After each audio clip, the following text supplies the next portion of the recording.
तब्येत कशी आहे, डॉक्टरांनी काय सल्ला दिलाय, काय पथ्य पाणी सांगितलेलं आहे? डॉक्टरांनी सांगितलं तुमच्याशी फार बोलू नका, मीडियाशी. आता ठीक आहे, ह्या गोष्टी होत असतात. धावपळीत दगदग असते, आपल्याला थोडा स्ट्रेस असतो कामाचा. आपण खाण्यापिण्याची बंधनं पाळत नाही, आपण थोडं बेफिकिरीनं राहतो किंवा जगतो, बेबंदपणे जगतो. अनेकदा असं वाटतं आपल्याला काय होणार. आपण मनानं आणि शरीरानं खंबीर आहोत, तरी सुद्धा शरीर आपलं काम करत असतं. त्याच्यामुळे आता हे या वर्षात ती दुसरी वेळ आहे, पण यापुढे मी ठरवलं आहे सगळीच पथ्य पाणी नीट पाळायची आणि पुन्हा इस्पितळात जाण्याची वेळ येऊ नये असं आम्ही सगळ्यांनी ठरवलं आहे. नाही, पण सगळ्यांमध्ये अशी चर्चा आहे की राऊत साहेबांना असं काय टेन्शन आहे, कारण गेल्या वर्षी नोव्हेंबरमध्ये सत्ता स्थापनेचा सगळा एकूण संघर्ष सुरू होता, घडामोडी घडत होत्या, त्यावेळेस ते एक टेन्शन होतं. त्यावेळेस तर एन्जिओप्लास्टी झाली. आता असं काय टेन्शन आहे की राऊत साहेबांना पुन्हा एन्जिओप्लास्टी? फक्त टेन्शनमुळेच काही असं नसतं. आणि त्या खाण्यापिण्यात आपलं निर्बंध नसतात, थोडंसं धावपळ जास्त असते. आणि मागच्या वेळेला जेव्हा माझ्यावरती एक शस्त्रक्रिया झाली तेव्हा त्यातला काही भाग शिल्लक ठेवला होता की नंतर करू, पण ते कोविडमुळे होऊ शकलं नाही, ते वाढत गेलं.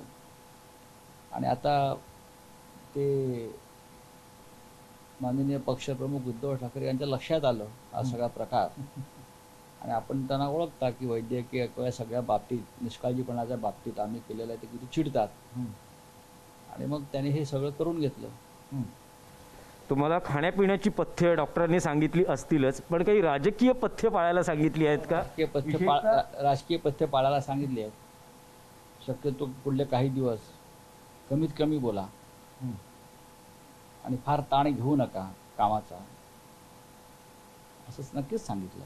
किती दिवस रेस्ट आहे, म्हणजे घरी मुक्काम आहे, सामनामध्ये पुन्हा कधी रुजू होणार? सोमवारपासून सामनात रुजू आहे मी. 2 दिवस थांबेन, पण सोमवारपासून तर कामाला लागावंच लागेल. अनेक जबाबदाऱ्या आहेत, पक्षाची जबाबदारी आहे, प्रवक्तेपद आहे, महाविकास आघाडी सरकार आहे, मुखपत्र सामना आहे. याच्यात ताण थकवा जाणवतोय? महाविकास आघाडीचा संबंध नाही माझा. ते तुम्ही शिल्पकार आहात, तुम्ही पवार साहेब म्हणतो. एकदा शिल्प तयार होतं आणि मग लोक त्या शिल्पावर फुलं वाहतात, बरं का. काही जण तोडण्याचाही प्रयत्न करतात. नाही, तुटत नाही, ते तुटत नाही. त्या शिल्प जे घडवलं त्या शिल्पाला 1 वर्ष झालेलं आहे व्यवस्थित अगदी. आणि ऐतिहासिक आहे ते सगळं. पुढले 4 वर्ष तर चालेलच. पण माननीय शरद पवार साहेब जे म्हणाले की 5 वर्षाच्या कशाला गोष्टी करताय, पुढल्या 25 वर्षाविषयी आपण सकारात्मक भूमिका ठेवली पाहिजे.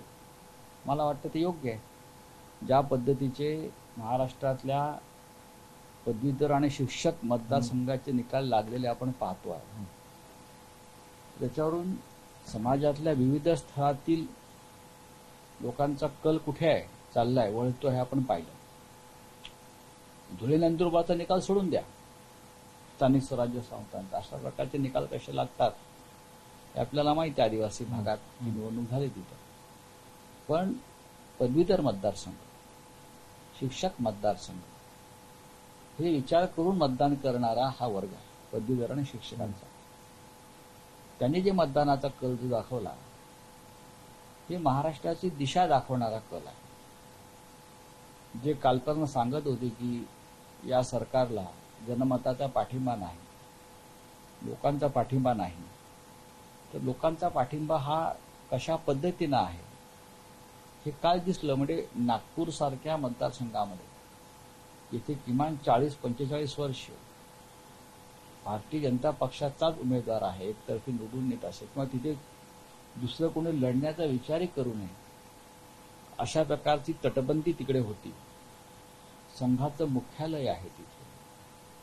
नितीनजी गडकरी असतील, देवेंद्रजी फडणवीस असतील, असे दिग्गज लोक तिथे राहतात. अशा ठिकाणी काँग्रेसचे अभिजित वंजारी हा तरुण खूप मोठ्या फरकाने जिंकून येतो पहिल्या फेरीत पदवीधरांमधून. हे कसलं लक्षण समजायचं? नाही, पण साहेब एक आहे की महाविकास आघाडीमध्ये फायदा काँग्रेस एनसीपीचा होतोय असं दिसतंय, कारण त्यांच्या प्रत्येकी 2 जागा निवडून आल्यात. शिवसेनेचा पराभव झालाय. बघा तुम्ही हे म्हणता अमरावतीमध्ये शिवसेनेचा पराभवही झाला. आता पहा की पुण्यामध्ये आता पुण्यातली पदवीधरांचा विषय आहे. अनेक वर्ष ती जागा बीजेपीकडे आहे, शिक्षक बीजेपीकडे आहेत. आता हे सगळे बालेकिल्ले कोसळलेले आहेत. आता तुम्ही म्हणता अमरावती शिक्षक मतदारसंघामध्ये बहुरंगी लढत झाली. श्रीकांत देशपांडे हे आमचे उमेदवार होते. पण श्रीकांत देशपांडे जेव्हा मागच्या वेळा निवडणूक जिंकले तेव्हा ते शिवसेनेत नव्हते. आपल्याला मी सांगतो, तुम्हाला वस्तुस्थिती सांगतो. ते अपक्ष म्हणून लढले. नंतर ते शिवसेनेचे सहयोगी सदस्य झाले. आता त्यांना शिवसेनेनं उमेदवारी दिली, पाठिंबा दिला. आणि अमरावतीमध्ये इतर सुद्धा काही फॅक्टर्स होते. तर ती निवडणूक आम्ही नाही, म्हणजे असंही एक फॅक्टर ज्याची चर्चा आहे की राष्ट्रवादी काँग्रेसची मतं शिवसेनेला गेली नाहीत असं एक विश्लेषण केलं जातं. नाही, असं फॅक्टर जरी चर्चा केली तरी मला असं वाटतं आम्ही सगळ्यांनी मिळून निवडणूक लढलो. एखाद दुसरी निवडणूक आम्ही हारतो महाविकास आघाडी म्हणून, एखाद दुसरी. जसं आता नंदुरबार धुळे तिथे काँग्रेसचा पराभव झाला. तिकडे सुद्धा आता बोंब उठली की ही मतं फुटली, ती मतं फुटली. पण अमरावतीमध्ये लढत फार जोरदार झाली. पण इतर काही लोक उभे होते, त्यांनी मतं इकडे तिकडे फिरवली, गेली. पण ठीक आहे, आमच्या दृष्टीनं महाविकास आघाडी म्हणून आम्ही बघतो. विरोधी पक्षनेते म्हणतायत की पराभव मान्य केला आहे, गाफील राहिलो, महाविकास आघाडी ताकद आम्ही समजू शकलो नाही. फडणवीसांचं मत आहे. पण त्यांनी एक महत्वाचं विधान केलं की ज्या पक्षाचा मुख्यमंत्री आहे त्यांना एकही जागा न मिळणं, त्यांनी शिवसेनेनं आत्मचिंतन करण्याची गरज आहे. नाही, करू ना आत्मचिंतन करणं याला हा काही दोष नाहीये, हा गुण आहे. आत्मचिंतनाची वेळ खरं म्हणजे कोणावरती आली आहे? ज्यांनी आपले बालेकिल्ले गमावले त्यांच्यावर आली. तर त्यांनी आत्मचिंतन सुरू करावं. आणि चिंतन आणि आत्मचिंतनाची बैठक ही त्यांच्याकडे जास्त आहे. आम्ही कृती आणि ऍक्शनवाले आहोत. मी समजू शकतो की भारतीय जनता पक्षाला ज्या प्रकारचा धक्का या पराभवातून बसलेला आहे, विशेषतः नागपूर आणि पुणे, तो धक्का साधा नाहीये. म्हणजे नागपूरला पराभव होणं भारतीय जनता पक्षाचा म्हणजे शिवसेनेनं परळ लालबाग गमावण्यासारखं किंवा ठाण्यामध्ये पिछाट होण्यासारखं. हे आमचे बालेकिल्ले आहेत. इथे आम्ही कोणत्याही परिस्थितीत जिंकायलाच पाहिजे. ढिलाई असू द्या का बेफिकिरी असू द्या, गाफीलपणा असू द्या, बालेकिल्ले हे गाफीलपणा ते हरत नाही. पण लोकांनी ठरवलं आणि हा पराभव म्हणजे वैयक्तिक जर बघितलं तर नागपुरातला पराभव हा देवेंद्र फडणवीस यांचा. मी असं कसं काय म्हणू हा पराभव देवेंद्र फडणवीस यांचा आहे वगैरे, हे मी म्हणणं बरोबर नाही. मी इतकंच म्हणेन की काँग्रेस पक्षाच्या उमेदवारांना किंवा त्यांच्या नेत्यांनी एकत्रित येऊन, गट एकत्रित येऊन त्यांनी ही निवडणूक लढली आणि त्याचा त्यांना फायदा झाला. विधानसभेच्या निवडणुकीत हे एकत्रीकरण नीट झालं असतं, मला असं वाटतं अजून वेगळे निकाल लागले असते. भाजपचे काही नेते म्हणतात आज शिवसेनेला आपल्या जुन्या मित्रपक्षाची आठवण नक्कीच झाली असणार, जे निकाल आले. नाही, असं काही नाही. शिवसेनेचा पराभव झाला त्यामुळे आम्ही पराभव वगैरे या गोष्टीकडे फार ठीक आहे, आम्ही नक्कीच चिंतन करू, आत्मचिंतन करू. पण शिवसेनेच्या बाबतीत म्हणाल तर या मतदारसंघामध्ये आम्ही फार अमरावती असेल किंवा शिक्षक मतदारसंघात आम्हाला फार कमी वेळा यश मिळालं. आता मुंबईच्या शिक्षक मतदारसंघात आम्ही अनेक वर्ष लढतो, पण आम्हाला यश नाही मिळालं. आमचे वामनराव माडेकी लढले त्या काळामध्ये, चांगली मतं पडली. पण ते गणितामध्ये पहिल्या क्रमांकाची मतं, दुसऱ्या फेरी, तिसऱ्या, आम्ही काही बसलो नाही त्याच्यामध्ये. अमरावतीमध्ये आमचे जे उमेदवार श्रीकांत देशपांडे आहेत त्यांनी काटेकी टक्कर दिली. विधान परिषदेचे हे निकाल म्हणजे काँग्रेस, शिवसेना, एनसीपी जी महाविकास आघाडी आहे पूर्णपणे शिक्कामोर्तब, म्हणजे एकत्र असण्यात फायदा आहे हे आता महाविकास आघाडीच्या नेत्यांना कळालेलं आहे पक्क. आणि यापुढेही अशाच पद्धतीने निवडणुका, मग स्थानिक स्वराज्य संस्था असतील किंवा अन्य निवडणुका, विशेषतः मुंबई महानगरपालिका असतील किंवा महाराष्ट्रातल्या इतर निवडणुकांमध्ये आम्ही एकत्र राहू. कारण एकत्र राहण्यातले फायदे कालच्या निवडणुकांना दाखवून दिले. एकी जी आहे ही महाविकास आघाडीतली एकीच महाराष्ट्राला मिळालेलं नेतृत्व पक्क करेल. कदाचित भाजपला त्यांची स्ट्रॅटेजी बदलावी लागेल. त्यांच्या स्ट्रॅटेजीविषयी मी कसं काय करू, ते त्याला आपण ते मास्टर स्ट्रॅटेजिस्ट आहे. बरं का, आणि त्यांच्याकडे मोठी फौज आहे या संदर्भात. आम्ही साधे लोक आहोत. आम्ही बसून चर्चा करतो, निर्णय घेतो, कार्यकर्ते काम करतात. त्यांच्याकडे जागतिक यंत्रणा आहे, जागतिक स्तरावरून त्यांना मदत मिळत असते. आमचं तसं नाही. रावसाहेब, पण तुम्ही म्हणते की एकत्र निवडणुका लढवण्यात फायदा आहे, आता कळालेलं आहे, त्यामुळे सगळ्या निवडणुका एकत्र लढवल्या जातील. पण शरद पवार साहेबांचं एक अलीकडचंच विधान आहे, त्यांनी राहुल गांधींच्या बाबतीत जे विधान केलंय की सातत्याचा अभाव दिसतो, आणि ह्या विधानावरून पुन्हा महाविकास आघाडीमध्ये ठिणगी पडल्याचं दिसतंय. यशोमती ठाकूर, ज्या काँग्रेसच्या मंत्री आहेत, त्यांनी असं म्हटलं की सरकारमध्ये स्थिरता हवी असेल तर आमच्या शीर्ष नेतृत्वावर बोलणं शक्यतो टाळावं. राहुल गांधी हे काँग्रेसचे प्रमुख नेते आहेत, पण ते काँग्रेसचे अध्यक्ष नाहीये. त्यांनी काँग्रेसचं अध्यक्षपद स्वीकारावं पुन्हा एकदा आणि कामाला लागावं या मताचा मी आहे. तुम्ही हैदराबादचे निकाल पाहिले असतील. हैदराबादमध्ये काँग्रेसचा परफॉर्मन्स चांगला नाही, 2च आहे. या उलट भारतीय जनता पक्ष हा 4 वरून 50च्या आसपास पोहोचला. हे यश आहे. हे यश आहे. बघा, यश हे यश आहे. काँग्रेस पक्षानं ज्या झोकून काम द्यायला पाहिजे, काही ठिकाणी निकालाची पर्वा न करता, निर्णयाची पर्वा न करता, ते लोकांना जेव्हा दिसेल तेव्हा लोक तुमच्या पाठीशी उभे राहतात.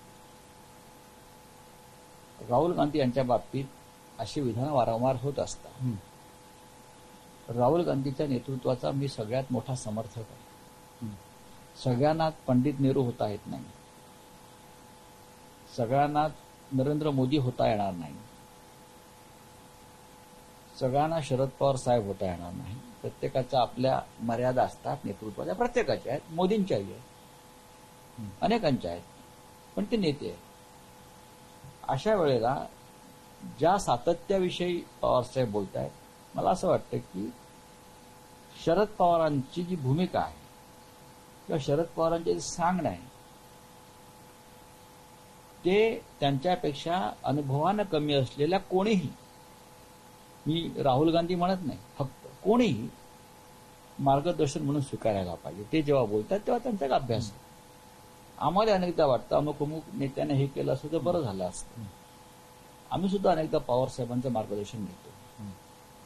मुख्यमंत्री घेतात, परवा बोलले आमचे राज्याचे, ते सुद्धा उद्धव ठाकरे शिवसेना पक्षप्रमुख आहेत. पण दांडगा अनुभव पवार साहेबांचा जर आहे त्या संदर्भात, तर सगळ्यांनी आपल्या अहंकार आणि युगो विसरून, जर कोणी आपल्यापेक्षा ज्येष्ठ आणि श्रेष्ठ नेता आपल्याला काही सांगत असेल तर आपण त्या भूमिकेत शिरायला पाहिजे. नाही, पण असं का होतंय की राहुल गांधींच्या बाबतीत एक मत सतत व्यक्त होतंय. मग अमेरिकेचे माजी राष्ट्राध्यक्ष बराक ओबामा, त्यांनी त्यांच्या पुस्तकात राहुल गांधींविषयी मत व्यक्त केलं. बिहार निवडणुकांनंतर जे निकाल लागले, राष्ट्रीय स्तरावरील नेत्यांनीही राहुल गांधींच्या नेतृत्वाबाबतीत किंवा कामगिरीबाबतीत प्रश्नचिन्ह निर्माण केली. आज पवार साहेब म्हणतायत की सातत्याचा अभाव आहे. असं का होतं? याच्यावरती काँग्रेस पक्षाने चिंतन केलं पाहिजे. मी असं म्हणणार नाही की काय, जर सातत्याने काही लोक म्हणतात तर मी कसं काय त्यांच्या पक्षातल्या भूमिकांविषयी काय सांगू शकतो. मी मानतो की राहुल गांधी पक्षाचे सर्वोच्च नेते. नाही, पण लगेच त्यांनी, म्हणजे आता फुल टाइम अध्यक्ष म्हणून पुन्हा एकदा राहुल गांधींकडे काँग्रेसची सूत्र येणं आवश्यक आहे असं वाटतं, कारण अजून निर्णय होत नाही. नाही, मी हे अनेक दिवस सांगतोय. त्यांच्या पक्षातल्या नेत्यांनीही जवळपास 23 नेत्यांनी पत्र लिहिलं. मला असं वाटतं की काँग्रेस पक्षाला राहुल गांधींशिवाय पर्यायच नाही. राहुल गांधींचं नेतृत्वाला तडे जावेत, त्यांचं नेतृत्व, त्यांचं प्रतिमाभंजन व्हावं, यासाठी भारतीय जनता पक्षाकडून फार कसोशीने प्रयत्न केले जातात. राहुल गांधीचं नेतृत्व उभंच राहू नये, किंवा जर त्यांना कुठे यश मिळत असेल तर त्या यशाला तडे द्यावेत. हे जरी सत्य असलं तरी सुद्धा या वादळामध्ये सुद्धा राहुल गांधी खंबीरपणे उभे आहेत, टक्कर देतात. त्यांना नशीब आणि भाग्य साथ देत नाही. मला वाटतं ते कुठेही मेहनतीमध्ये कमी पडत नाही. पण दुर्दैवाने असं होत आहे की काँग्रेसची जी व्होट बँक आहे, या व्होट बँकेमध्ये खूप वाटेकरी निर्माण झाले. आपण म्हणतो एकेकाळी काँग्रेसची सर्वेसर्वा होती, दलित आणि मुस्लिम मतांची, बहुजनांची. आज दलित आणि मुस्लिम मतांचे स्वतंत्र पक्ष निर्माण झालेले आहेत, प्रादेशिक पक्ष निर्माण झाले आहेत. ते काँग्रेसची जागा घेतात राज्यात. अशा वेळेला फक्त राहुल गांधींना दोष देऊन चालणार नाही. महाराष्ट्रामध्ये काँग्रेसची जागा मोठ्या प्रमाणामध्ये राष्ट्रवादी काँग्रेस पक्षाने घेतलेलीच आहे ना. मूळचं काँग्रेस पक्षच आहे. इथे तेलंगणामध्ये जे हे आहेत TRS पक्ष जो आहे हे मूळचे काँग्रेसवाल्यांचाच पक्ष आहे. जगन जो आहे हे मूळचे काँग्रेसवालेच आहेत. त्यांनी स्वतंत्र काँग्रेस निर्माण करून मूळ काँग्रेसला असा त्यांची फाळणी केलेली आहे. आणि प्रादेशिक अस्मिता ही त्यात वाढल्यामुळे काँग्रेसचं महत्व राज्यात कमी होतं. कृषी विधेयकावरून देशात जे एकूण आंदोलन उभं राहिलेलं आहे, भारत बंदची हाक दिली गेलेली आहे. दिल्लीच्या वेशीवर पंजाबचे शेतकरी गेले अनेक दिवस आंदोलन करत आहेत. शिवसेनेची नेमकी काय भूमिका आहे? त्यामध्ये शिवसेनेची भूमिका फार नाही. आम्ही शेतकऱ्यांबरोबर आहोत. माझ्या माहितीप्रमाणे अकाली दलाचे प्रमुख नेते मुंबईमध्ये येत आहेत आज संध्याकाळी. मला त्यांचा फोन होता इस्पितळात असताना, आणि ते पवार साहेबांना सुद्धा भेटतील आणि मुख्यमंत्री उद्धव ठाकरेंना भेटतील पुढल्या रणनीतीविषयी. आज आहे ही भेट? आज ते मुंबईला पोहोचतील, बहुतेक उद्या भेटतील. आणि हे सगळे जे प्रमुख लोक आहेत हे देशातल्या प्रमुख विरोधी पक्षांना भेटतात. ममता बॅनर्जींना भेटतील, इतर उद्धव ठाकरेंना भेटतील, पवार साहेबांना भेटतील. त्याच्यामुळे शेतकऱ्यांसंदर्भात सगळ्यांच्या भूमिका स्पष्ट आहेत. प्रथमच गेल्या 6-7 वर्षामध्ये मोदी सरकारला इतकं कडवं आव्हान मिळालेलं मी पाहतो की त्यांची कोंडी झाली, आणि ती कोंडी कशी फोडावी यासाठी कोणतीही जादूची छडी किंवा त्यांच्या हातातला हंटर हा काम करत नाहीये. पण जो भारत बंद आवाहन केलं गेलेलं आहे, शिवसेनेचा या भारत बंदला पाठिंबा असणार का? शेतकरी जे आंदोलनासाठी शेतकऱ्यांच्या आंदोलनाला आमचा नेहमीच पाठिंबा आहे. या प्रकारचा भारत बंदच्या विषयासंदर्भातच आता हे सगळे देशभरातले प्रमुख नेते एकमेकांशी बोलत आहेत. मुख्यमंत्री दौऱ्यावर आहेत. संध्याकाळी आल्यावर त्यांच्याशी चर्चा होईल. या प्रकरणात पुन्हा एकदा एक आणखी दिसतंय की कंगना राणावत यांनी उडी घेतली आहे. त्यांनी काही ट्विट केलेली आहे, त्याच्यावरूनही वाद झालाय. शेतकरी विरुद्ध कंगना राणावत असाही एक वाद दिसून येतोय. शेतकरी ती कोण नटी भेटी तुम्ही कशाला फार महत्व देता? करून द्या. तुमच्या तब्येतीविषयी पुन्हा एकदा की प्रकृतीची काळजी घ्या. पुन्हा रोज आम्हाला भूमिका तुमच्याकडून सामनामध्ये सोमवारपासून रुजू होते. होय, सोमवारपासून. आणि आता काही ताण थकवा वगैरे असा जाणवतोय अँजिओप्लास्टी नंतर, किंवा डॉक्टरांचं नेमकं काय? म्हणजे डॉक्टरने म्हटलं थोडी विश्रांती घेणं गरजेचं आहे तुम्ही, आणि तुम्ही घेत नाही, आणि मला असं वाटतं मी घ्यायला पाहिजे असं कुटुंबियांचं म्हणणं आहे. गेल्या वेळेस असं होतं की महाविकास आघाडी सरकार स्थापन होत होतं, अनेक नेते तुम्हाला हॉस्पिटलमध्ये येऊन भेटत होते. यावेळेस मात्र तुम्ही ते प्रकर्षाने टाळलं. पण लोक येतच असतात ना. लोक असतात, आपले हितचिंतक असतात, त्यांना वाटतं यावं, भेटावं. त्याने एकदा येऊन गेले, भेटून गेले. पण काही आणखी एक असा विषय होता की ज्या काही यंत्रणा मागे लागलेल्या आहेत, प्रताप सरनाईक यांच्या मागे ईडीचा ससेमिरा आहे. प्रताप सरनाईक मुदत मागून घेत आहेत, ते ईडी समोर हजर होत नाही, अनेक समन्स बजावली जात आहेत. का असं का होतंय की प्रताप सरनाईक ईडी समोर हजर होत नाही? मला माहित नाही त्याच्याविषयी असं की काय आहे ते स्वतः प्रताप सरनाईकच बोलू शकतील. पण अशा यंत्रणांचा गैरवापर देशभरामध्ये सुरू आहे एवढंच मी सांगू शकतो. पण अनेक शिवसेनेचे नेतेही काही रडारवर असल्याचं म्हटलं जात आहे, किंवा महाविकास आघाडीमध्येही अनेक नेते रडारवर ईडीचे असल्याचं म्हटलं जात आहे. हा यंत्रणांचा म्हणजे महाविकास आघाडी सरकारवर दबाव आणण्यासाठी हे सगळं सुरू आहे? असू शकेल. जरी तो दबाव आणला तरी सुद्धा काल 4 पोटनिवडणुका महत्वाच्या हारलेत. तुम्ही लक्षात घ्या, निवडणुका हारलेत विधान परिषदेच्या, आणि यापुढली प्रत्येक निवडणूक तुम्ही हारणार आहे. जेवढा आमचा दबाव आणा, हा तोच काळ आहे लोकांनी मतदान करण्याचा, आणि सुशिक्षित विचारी लोकांना कळतं काय चाललंय ते अशा गोष्टी. त्याच्यामुळे तुमची सुद्धा व्होट बँक ही सरकते आहे. त्यांनाही कळत आहे तुम्ही चुकीचं करताय, तुम्ही गैरवापर करताय. अशा प्रकारे तुम्हाला सत्तेचा गैरवापर करून विरोधकांना दडपून दाबून राजकारण करता येणार नाही. महाराष्ट्राच्या जनतेनं काल दिलेला हा धोक्याचा इशारा. आपल्यावरही काही यंत्रणांच्या माध्यमातून दबाव आणण्याचा प्रयत्न केला जातो. आपल्या बाबतीतही काही राजकारण होत आहे? आलं तर मी ते आव्हान स्वीकारायला मी तयार असतो नेहमी. आणि तुम्ही वारंवार मला सांगताय की काय ईडी नोटीस पाठवले, मी वाट बघतोय. चर्चा आहे पाहिजे, मी वाटच बघतोय. मग त्यांना संजय राऊत काय आहेत ते कळेल आणि शिवसेना काय आहे ते कळेल. म्हणजे तुम्ही आव्हान स्वीकारलेलं किंवा आव्हान नाही, हे आव्हानाचा प्रश्न नाहीये. हां. आम्ही मध्यमवर्गीय लोक आहोत. हां. आम्ही सगळे शिवसेनेमध्ये मी स्वतः. त्याच्यामुळे हे ईडी विडी ज्या गोष्टी आहेत ना, आम्हालाही असं वाटतं की आपण कधी ईडीशी खेळावं. हे मोठ्यांचे खेळ आहेत. आम्ही हुतुतू कबड्डीवाले आहोत, खो खो आट्यापाट्या. आम्ही पण त्यांना आमच्या आट्यापाट्या आणि कबड्डी बैठे खेळ दाखव ना मग. नाही, मध्यंतरी शरद पवार साहेबांच्या बाबतीत हा प्रयत्न झाला होता, अजित पवारांच्या बाबतीत प्रयत्न झाला होता, राज ठाकरेंच्या बाबतीत प्रयत्न झाला होता, पण हे सरकार स्थापन होण्याच्या आधी त्या निवडणुकीच्या काळामध्ये त्या अगोदर हे झालं होतं. आता म्हटलं आता शिवसेना जास्त निशाण्यावर दिसते. येऊ द्या ना. आमच्याकडे नाही का निशाण्या? आमच्याकडे पण आहेत ना.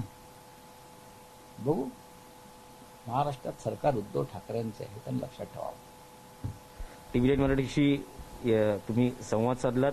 तुम्हाला तुमची प्रकृती चांगली राहो याबद्दल टीव्ही 9 कडून तुम्हाला शुभेच्छा. आराम करा.